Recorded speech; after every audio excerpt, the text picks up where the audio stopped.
I walked the wrong dog for a week without realizing I was walking the wrong dog. I was going to someone's house, taking their dog on a walk. And they've never said anything? No, coming home and writing a little note because the dog's name was Trouble. And I was told to go through this gate and the thing would be open. It was all just like it was laid out, but it was the house next door.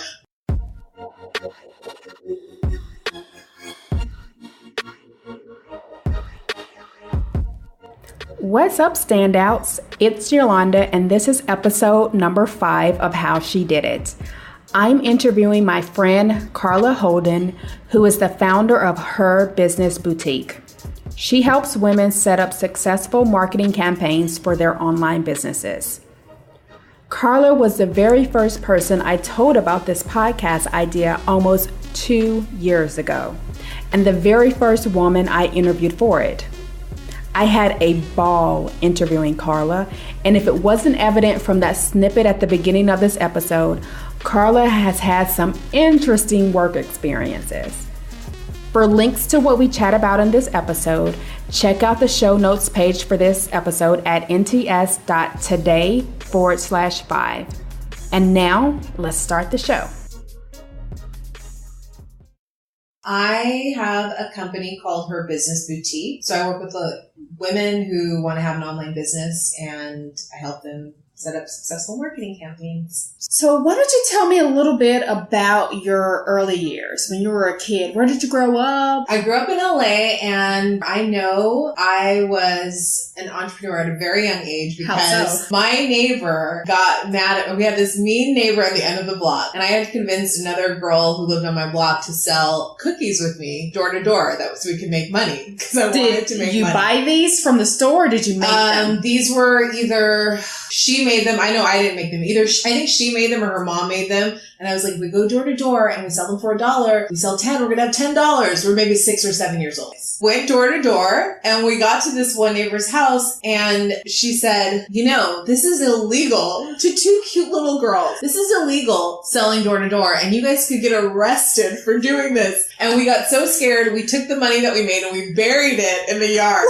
This is probably some symbol, like there's probably a deeper thing that ties in with other money stories I have. But yeah, we literally took the money and buried it in the side yard that my parents had because we felt so guilty and bad. And we said, we won't do that again. We didn't mean to break the law. Oh my gosh, what a biddy. I know, right? Mean old lady. Tell me about high school. What type of activities did you do? Did you do sports? Mm-hmm. Did you work? I did. I worked and I did sports. I did cheerleading, which is a sport. Yes. And I ran track. What else? We had a step team for like half a second. I was on the step team. Were you good? Yeah, I was, because I always did dance and that kind of stuff. So, and I was captain of the cheerleading team, so I got to make up routines and choreograph, stuff like that. And my first job was at a place called Cozy Mel's, a Mexican restaurant, and I saw it when I was at the gym one day that they said they were opening this restaurant, and I knew I wanted to get a job and start making my own money. So as soon as I turned 16, I started working. Any other influences in high school, whether that was a person or some type of situation that you think influenced your career thoughts back then?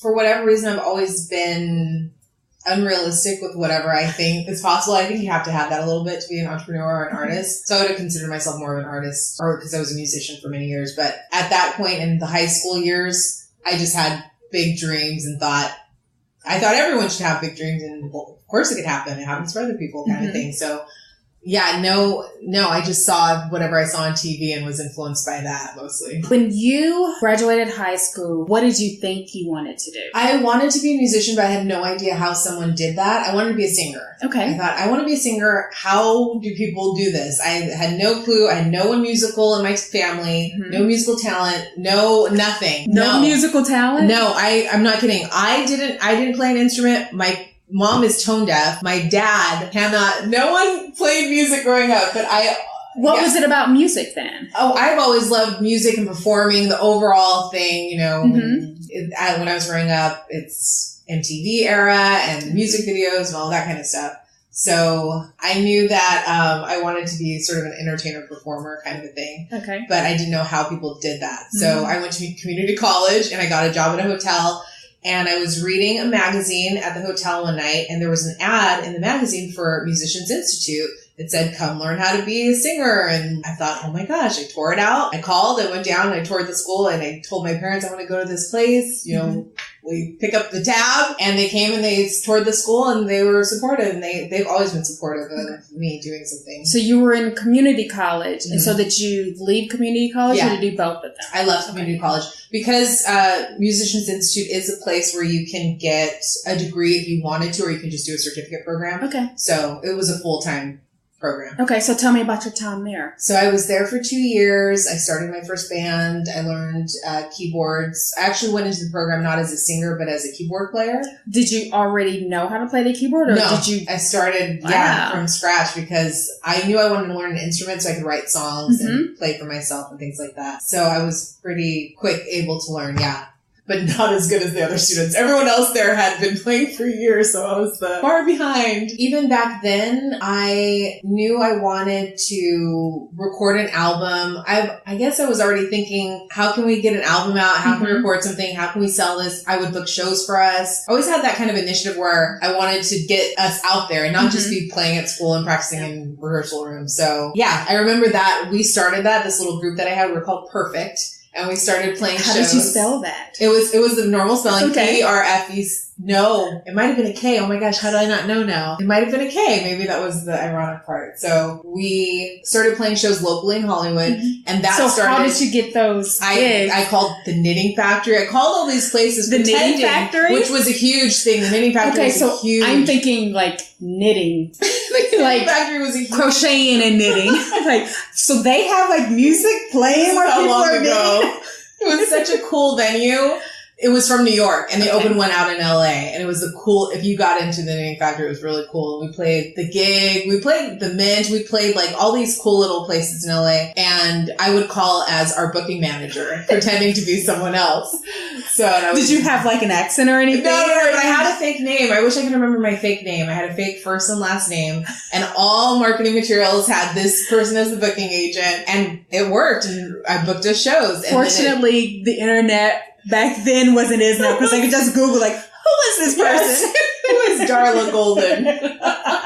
So, but that was sort of the first foray into making money with music. Was with that band. Were you were keyboard and singing? Yeah, I was keyboard and singing. Yeah, and sometimes just singing, sometimes guitar. I also played guitar, but I was the lead singer. Were you nervous? Like do you remember your first gig? Oh yeah, I remember my first gig. I thought I was going to pee on myself. I was so nervous. Where was terrified. The first gig? Okay, the first gig when I was by myself, I did a solo gig. My first gig, it was at a church on Santa Monica Boulevard, and I have a VHS recording of that somewhere, and that's the one where I was terrified, but I got through it. And there was an actress in the audience, an older lady who's a famous actress from a long time ago. And she came up to me afterwards and she said she's a fan of my voice. And that gave me the confidence to just keep going.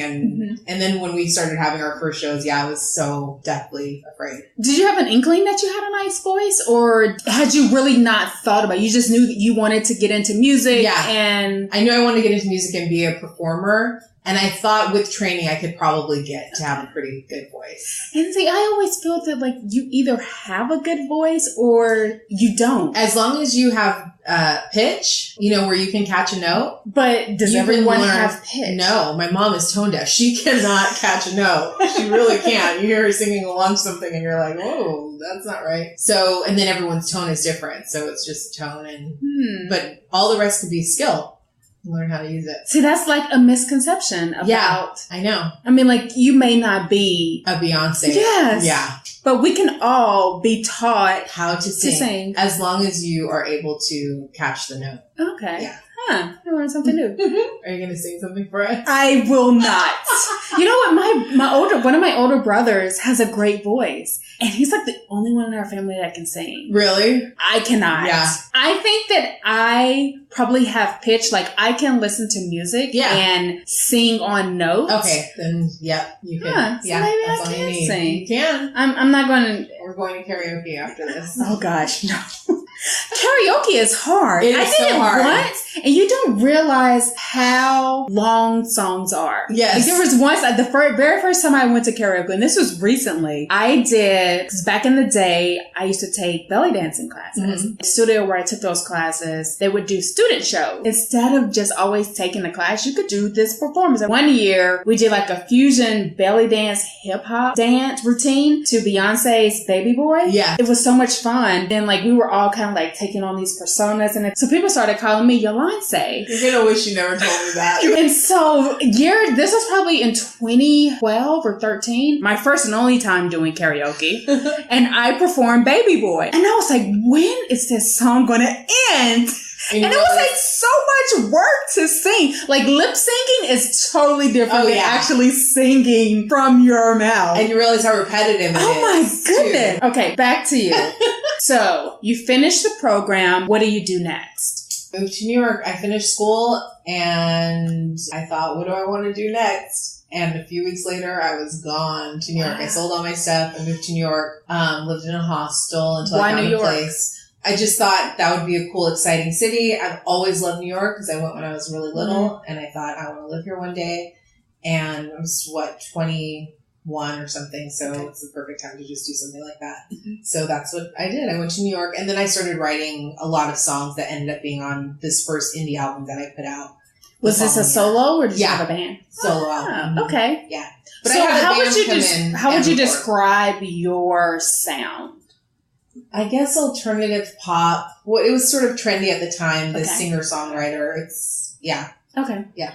So you were in New York and you're recording your album. What else are you doing? Waiting tables. Okay. Mm-hmm. This fancy restaurant. And, not really happy. Why not? So many reasons. I had a lot of anxiety. I'd just gone through a breakup. I did not like my job. It was the quality of life was a lot harder in New York. I had to wake up super early to catch the metro thing up to the hotel where I worked at. This restaurant was in a hotel.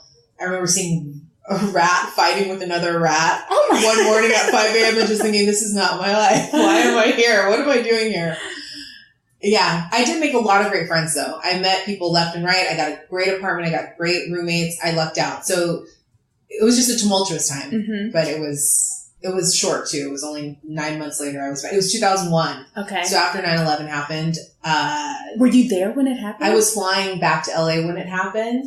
That morning, I know. Really? Yeah. So I got grounded in Tennessee for about almost a week and then got home to LA, lost my job because I was flying home for a Madonna concert and I lied. I said I think I had some excuse because I thought I was just going to fly home and come back 2 days later. And then this crazy thing happened and, I didn't show up to work even though everything was shut down for days after that. But then it took me a lot longer to get back to work, like 2 weeks, and I lost that job. And after that, I just thought, do I really want to stay in the city? And I was in the downtown part. It was just everything changed. I thought, I don't want to be here anymore. Okay. So then were you still, when you decided to move back to LA, were you still pursuing the music? Or yes. Okay. So I put out my album. I played shows. I got a little studio in Silver Lake. I had every kind of odd job you could think of.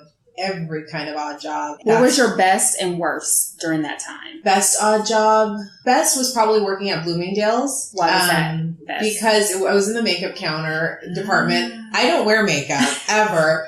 Some woman I probably had 40 jobs in my life. I was working at the Limited. This woman who came in as a customer, she really liked me and she offered me this job at Bloomingdale's that paid more than I would have ever gotten paid at a regular. I don't know how I ended up getting that job because I don't wear makeup, but it was selling this weird skincare line that it was called Dream You, and it was made from emu oil, which is a bird, an ostrich-like bird. They use the oil from emu. So can you imagine trying to sell? Like, how was that oil getting from the... Thank you. That's what everyone was asking me. And California is not the place to sell anything with an animal involved. I sold maybe one bottle in the 6 months I was there. And so it was fun because I got to hang out with all the other makeup girls and they would love to do my makeup every day because I was the only one to show up with no makeup. It was fun. It was a fun job. And I got my dog on that job. It was in Beverly Center. And on my lunch break one day, I saw my dog, saw a cute little dog and I took him home. And then I left. I never went back. What does that mean? Was he like strolling down the sidewalk? He was in the dog shop. Okay. You know, they used to have one of those little dog shops at the Beverly Center. Okay. And he was so cute. And he had the same birthday as my dad. So I took it as a sign and I took him home. And he was on sale. So I took him home. He was on sale because he was bad, turns out. Okay, so that's your best. The worst. I was a dog walker for a while. Really? Yes. And that, I'm funny. How did you get clients? Through a company. I was walking for a company. So like they charged the people $40 and you'd get $12 or something like that. And I walked the wrong dog for a week without realizing I was walking the wrong dog. I was going into someone's house, taking their dog on a walk. And they never said anything? No, coming home and writing a little note because the dog's name was Trouble. And I was told to go through this gate and the thing would be open. It was all just like it was laid out, but it was the house next door. One day the owner comes home. It's not even the owner. It's actually the owner's friend who's been staying there. That's why he didn't know what was going on. He came in and he's like, hey, and I was like, hey, Trouble's in the room. And he's like, who's Trouble? Or what do you mean? What kind of trouble? I'm like, Trouble the dog? It was such a who's on first moment. And he's like, okay. I'm like, I've been walking Trouble the dog. He's like, that's not Trouble. That's Susie or whatever. I was like, have you been getting my notes on the kitchen counter? It's like, I didn't know what those were. I wasn't sure what, saying like Trouble was great today. And I didn't know who that was, but I'm like, what's the address here? He's like, I actually don't know. It's my friend's place. And it was the craziest thing ever. So then poor Trouble is just struggling. Oh my God. Yes, he was next door. Just, wrong dog, wrong place, wrong time.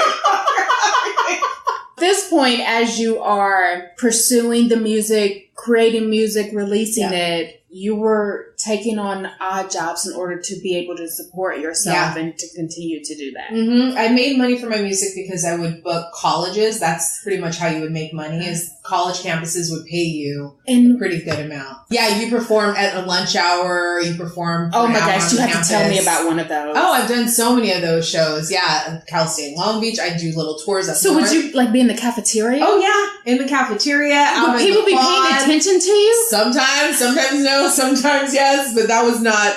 You're used to that as a musician. But they pay well. They paid amazing, and you could sell your CDs. So I would sell CDs, and so I did that for years.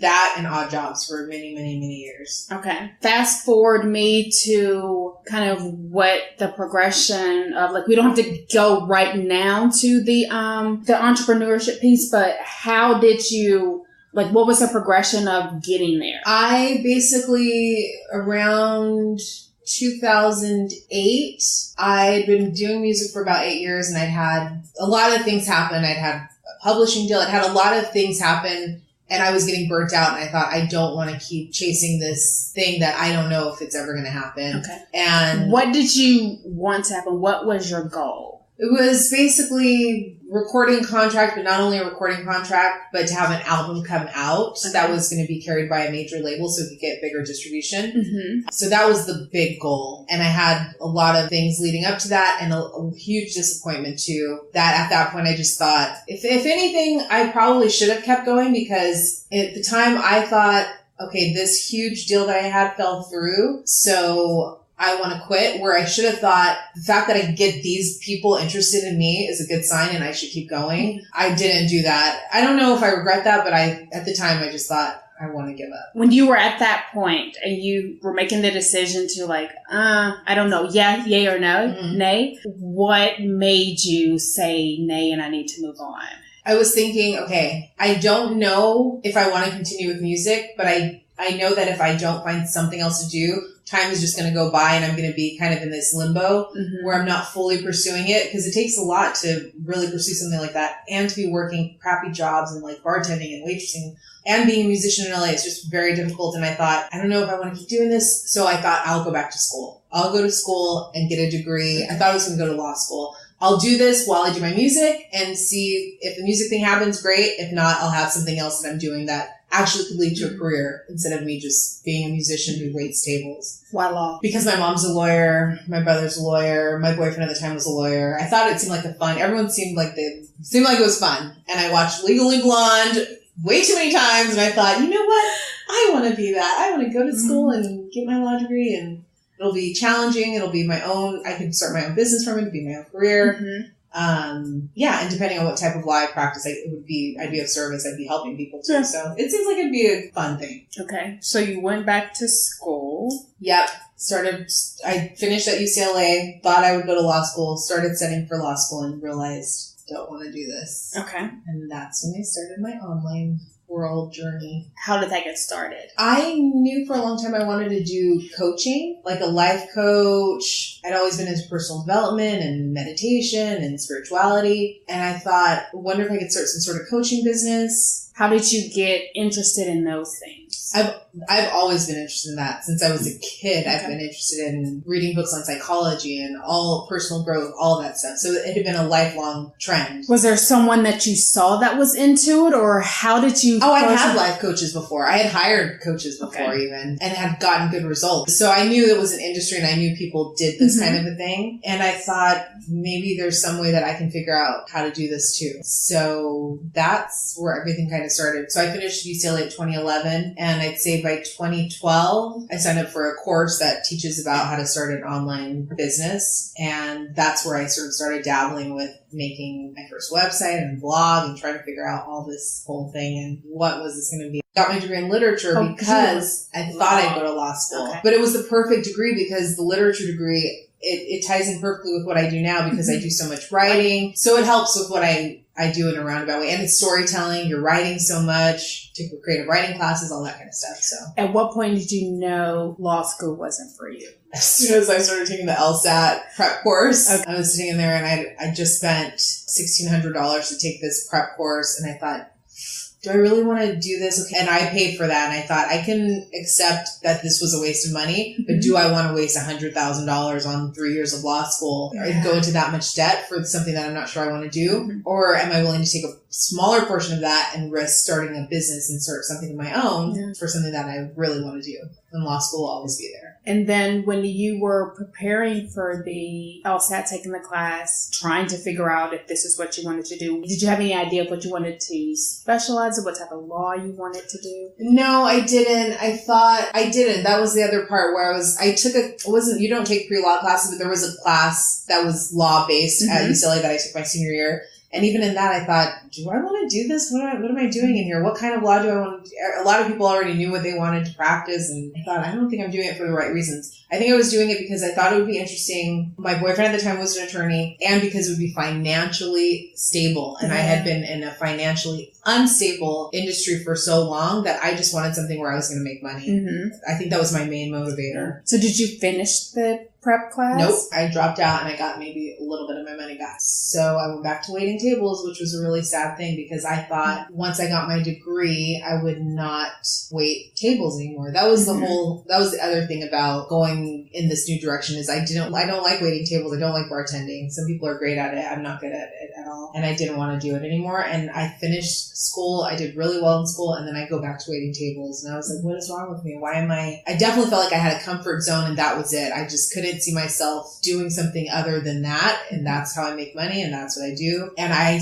have friends now who I went to music school with who are still struggling with that. And I see them going through being in their 40s and being in the service industry because you can make a good living doing it, but it's not what you want to be doing or it's very physically taxing. It's just, so that was a sad time where I was waiting tables again and thinking, what am I going to do? Why am I doing this again? What am I really going to do? And that's when I started looking into the whole online world. I don't like working for other people. I've always known that. That's why I've had so many jobs because I either walked away, quit, or been fired from so many different jobs. I'm not a good employee. I know that. I've never been a good employee. I'm not a good employee. And I probably have to go back in my history and make a lot of apologies to past employers. Why were you not a good employee? I don't want to be there. I don't like listening to someone telling me something to do that I don't think makes sense. And a lot of these sort of infrastructures are built on you just follow the rules. You don't ask questions. You just do what you're supposed to do, even if it doesn't make sense. And I'm the opposite of that. I ask questions.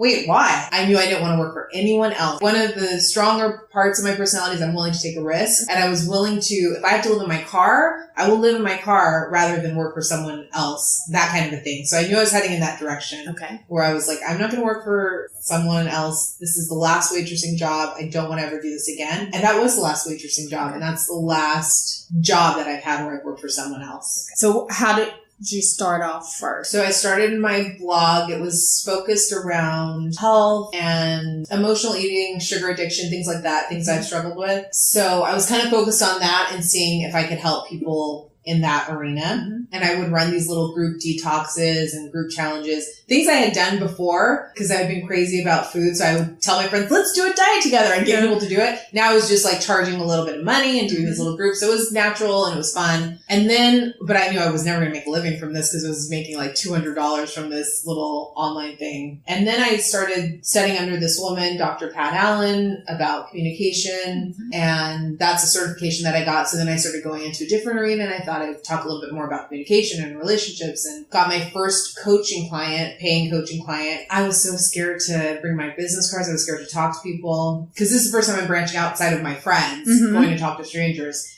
It was after one of her, she does this monthly seminar. Okay. It was after the seminar, they go and they do a happy hour type thing. Okay. So everyone there had just come from the Dr. Pat Allen world. So everyone was talking about it. Okay. And there were a handful of us who had all just finished graduating from the course. So we were all there. And someone was asking questions about what to do in a certain situation. I was answering it. And the guy was like, are you taking clients? And I was like, yes, I am taking clients. How much do you charge? I charge $75 an hour, shaking like that. And I had a coach at the time who told me to not charge less than $150 because if I charge less than $150, no one's going to value it, all that kind of stuff. Mm-hmm. There was no way I was going to say $150. It was not going to come out of my mouth. 75 sounded crazy. He said, okay, 75? Okay, I'd like to book a session. I could really use help with communicating this stuff. And having that first client gave me the confidence. Then I got 2 more clients. And the next week I got 2 more clients. It broke the seal. It gave me the confidence to start. And I was really good at that. But I also realized I don't like this that much either. I don't really want to talk about this all the time with people.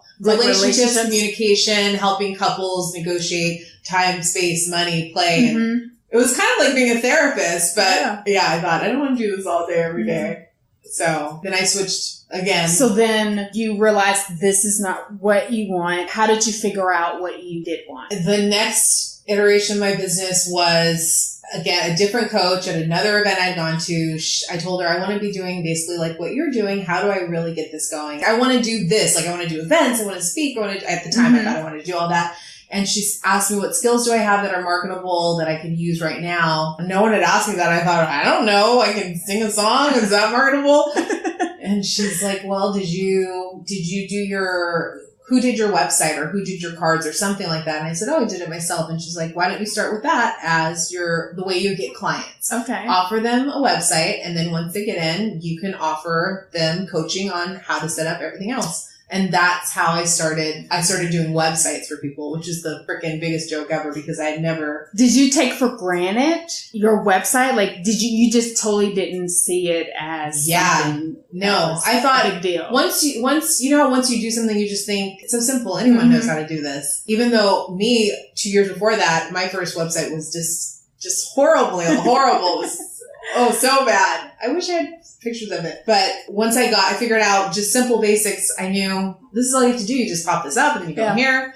Anyone could do it. Yeah. But no, she was like, no, people will pay you to do that. And people paid me to do that. Yeah. And then once I did that, they paid me to help them like create a little package. And then I started coaching and then it just segued into this, what is now her business boutique where I really focus on copy and communicating with your clients in a way that helps you get them in the door through this whole sales funnel Facebook ads process. What I'm currently doing and where I'm going, because I think it's kind of shifting again. What I've been doing the last year is one-on-one clients, helping women who offer services online, helping them have launch plans, create group offerings, programs, anything that they want to launch online and helping them have as successful of a launch as possible. Meaning, 10K, 20K, 30K upwards type launches, but using these tools of Facebook ads, a sales sequence, things like that. So that's the overarching technical thing that I do for my clients. I'm switching out of one-on-one coaching and going more into teaching I want to teach as opposed to coaching and consulting. I don't even think I coach so much as consult, but I want to go more into just teaching someone else. Here's the tools. This is how you do it. You learn how to use these tools. Okay. So much more empowering, and I think I'm better as a teacher, actually. I want to have more fun with my business too, making more videos. I think a podcast is a cool idea, doing something like that. And a live event would be fun. Like a weekend. What type of live event? Weekend retreat, I have this product, the 48-hour funnel. Doing that as a live weekend. Yeah, that would be great. Fun. So 2 days, cool. You do the work. Get it done. Yeah. Yeah. Because then I want people to actually get stuff done. With what you were doing at her business boutique and then in general being an entrepreneur, what would you say would be the skills that it takes to be successful? And how did you hone those skills? I think the only way to hone those skills is by starting with whatever you have. Start with whatever you have, where you are, and just be willing to get going. And then the skills refine themselves as you take action. What are those skills that have helped you to be successful? Okay. Willingness to start before you're ready. Starting before you have all the things perfectly done. That's one. I think you do have to have be comfortable with risk. Comfortable with failure too, being okay with failing, not doing well at something. I guess being aware of what your strengths are and what your weaknesses are, and what can you actually execute and get done, and honoring what's going on in your life and where you are. I don't have kids, so I have more time, but I have other things going on. So just honoring where am I at in my life? What can I actually do? How much time do I have to allot to this? Being practical and reasonable. Yeah. And just be willing to face fears too of being not liked and people who, not even that people really don't, but in your own head, you're thinking someone's not going to like you, or they're going to care, or they're going to think you're too salesy or too self-promotional or whatever, but it's all you thinking what they're going to think. So it's you thinking it. Dealing with all of that resistance, self-doubt, second guessing that comes up when you're building a business. Going through all of those things, I think that's the only way to do it. You have to just do it. What is an example of something that's the willingness to start before you're finished or start before you're ready? Yeah, my whole entire business. That's the thing, because I'm in this mastermind group and we're all full-time in our business. And I know for me, I'll speak for myself, but I feel like we've all said this. It's like you start this business not thinking it's necessarily going to work, and then it starts working, and before you know it, it's being held together by tape and string, and you're thinking, how am I going to get this?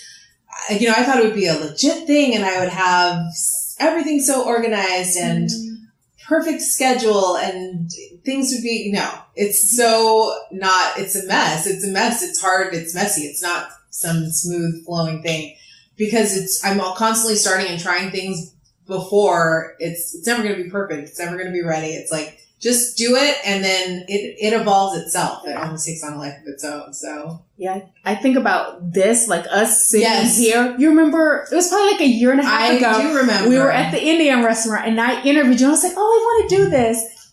And it took me a year and a half. To actually do it and show up here today and forgot the freaking cable for my microphone.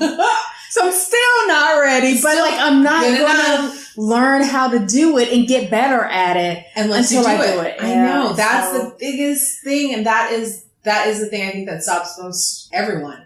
We think of doing it, but we think we need to do all these other things before we actually just do it instead of doing the whatever version we could do right now.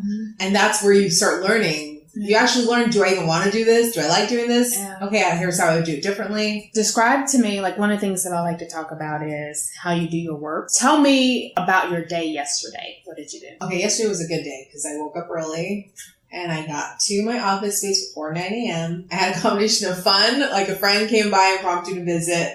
So I got to hang out with a friend a little bit, but I also got some key things done, but never get done everything I want to get done in a day. I just try to prioritize what I can get done, and I'm definitely not as disciplined as I could be, and I'm not as pushing myself to be a little bit more disciplined with my actions. And I know for sure I'm more productive in the morning hours than I am in the evening hours, and trying to put a kibosh on the end of the day so I don't just let it keep going. Yeah. So one of the things I like to talk about are flat sides. A skill or something that you have deliberately decided to not nurture. So are there any flat sides that you think would help you in your business that you've chosen right now not to focus on? Yeah, I think as a general networking, I am an ambivert, so I'm right in the middle, but I don't feel very comfortable a lot of times with a group or trying to do the networking thing, even in Facebook group networking or in-person networking. And I used to really try to force myself to do that because I thought you have to do that if you're going to make money and be successful. And it's not true.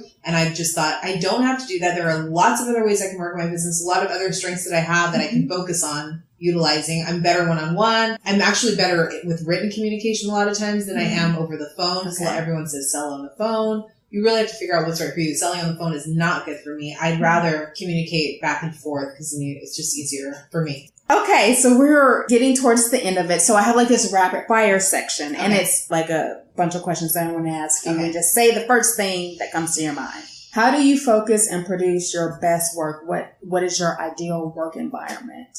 Having a deadline. If I have a deadline, I can just work wherever. It doesn't matter. So how do you impose deadlines as an entrepreneur? Public accountability. Okay. That's why I love launching. Okay. Because if I say something's going to be out on this day, that's how it's going to get out on this day. Okay. Otherwise, it's not ever going to get done. Because that's the thing with entrepreneurs. Like there's no reason. You don't have a boss that tells you have to finish something by a certain. Now, you tell people that this podcast is going to be launched on X date.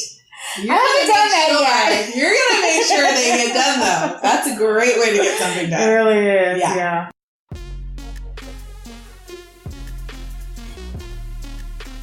Hey, Standouts. In each episode, I like to take something my guest says and provide a resource on how you can begin getting better at that skill as well. So this week, my resource is related to getting things done. As an entrepreneur, Carla has figured out that having a deadline and announcing it publicly is key to being able to focus and get things done. However, public accountability may not work for you. Gretchen Rubin, an author and podcast host, has spent years researching the topic of human behavior and habits. She has a new book that I highly recommend you read on the topic. It's called The 4 Tendencies. I'm going to link to a few things in the show notes. Her book, her podcast called Happier with Gretchen Rubin, an online quiz where you can see which of the 4 tendencies discussed in the book you are, as well as a really good interview she did on the 4 tendencies on Jonathan Field's Good Life Project podcast.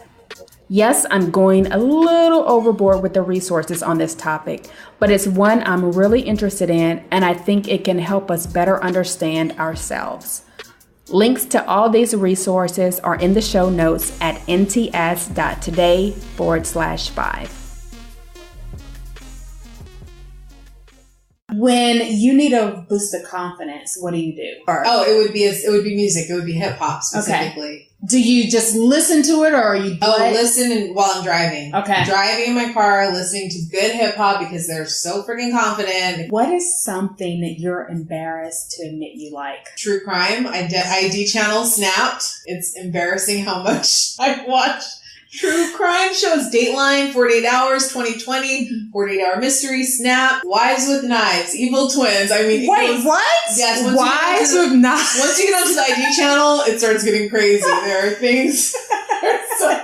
Evil Twins. Evil Twins is a real show. There are enough evil twins out in the world that they have a whole show about it. You could only have 5 apps on your phones. What would you pick? Apple Music, Instagram. Oh, Marco Polo. That's definitely on my list now. Waze or some sort of maps thing. And Kindle. So there's this book called Listography. And so it's a way that you can journal and teach people about yourself. Mm-hmm. So it has like all these different types of lists that you can create. I'm going to have you give me an odd number between 5 and 135, and I'm going to tell you what you have to give me a list. Okay. 37. This is a good one. List your past lovers. What constitutes a lover? Whatever you consider a lover. Lover. Well, how timely is this? Because as Yolanda knows, much you have a new lover. I have a new lover, as I like to say. And my boyfriend. That's how I say it every time. I have a boyfriend. My boyfriend called me. Oh, I'm going out with my boyfriend. I have not had a lover or definitely not had a boyfriend in a very long time. So I currently have one. But the other thing I will say though is that when I travel abroad, it's very easy to meet men in other countries. So I have had some great experiences. Do you think that is a difference in your mentality or the men? Both. I do think it's different. I think American men are different for sure than men in other countries. And then I also think you're different when you travel. You're just so much more open, you're more present and aware, and how are the men different? I have my own philosophies around that. I think I heard it somewhere that men in America have one ball and men in other countries have two balls still. Like that, there's like a whole castration happening here because men are not really respected so much here anymore as much as just in a traditional sense. They don't have the balls to, I'm talking in to pursue women and yes. Okay. Like the yin yang is not existing as much here anymore. Okay. You're more likely to get a passive type energy type guy out here than there, where you're in Spain, guys gonna come up to you and talk to you and make something happen. Here it's like, you're gonna have to make it happen yourself. So that's what I mean by that. Okay. American men are different. And then I think LA guys are completely different than American guys in general. LA is a whole other thing. It's so, a lot of people come out here to be in the industry, so I think it's focused on different things. So we hear a lot of talk of self-care, but instead of talking about self-care, I want to talk about squad care. Who are the people you turn to and why? Okay, I have lots of different squads. I have my high school friend squad. So I have friends that I've known for over 20 years. Yeah, maybe 25 years, I guess, or something crazy. And then I have friends from music school. That's done a little squad. I have friends like you from just the entrepreneurial world, people I've met out and about. I feel like I have all these different pockets, just all full of amazing women. So if I have a gathering, everyone can come together. Everyone can get along. It's great. It's not like I have to keep people separate.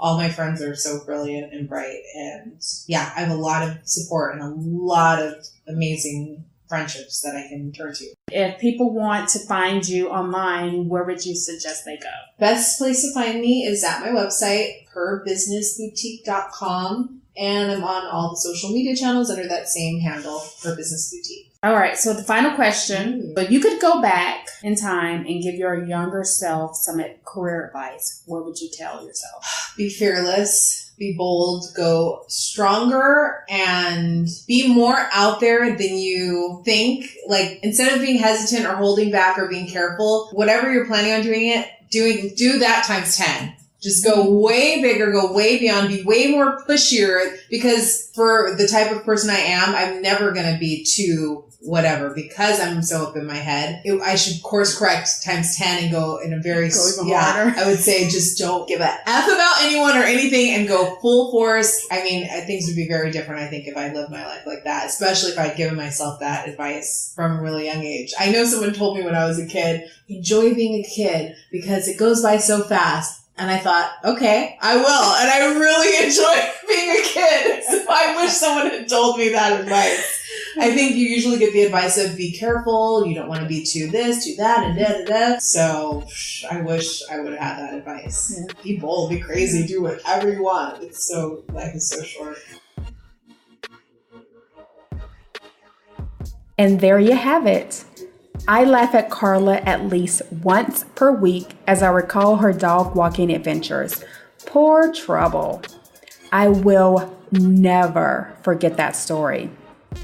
Here's a few other things I learned or that stood out to me during my conversation with Carla. Number one, I learned that most of us can sing as long as we have pitch. Hey, we might not sound like Beyonce, but we might sound like her distant cousin, twice removed, Fake-once. Number two, I learned public accountability and a deadline may be what you need to get things done, even if you aren't an entrepreneur like Carla.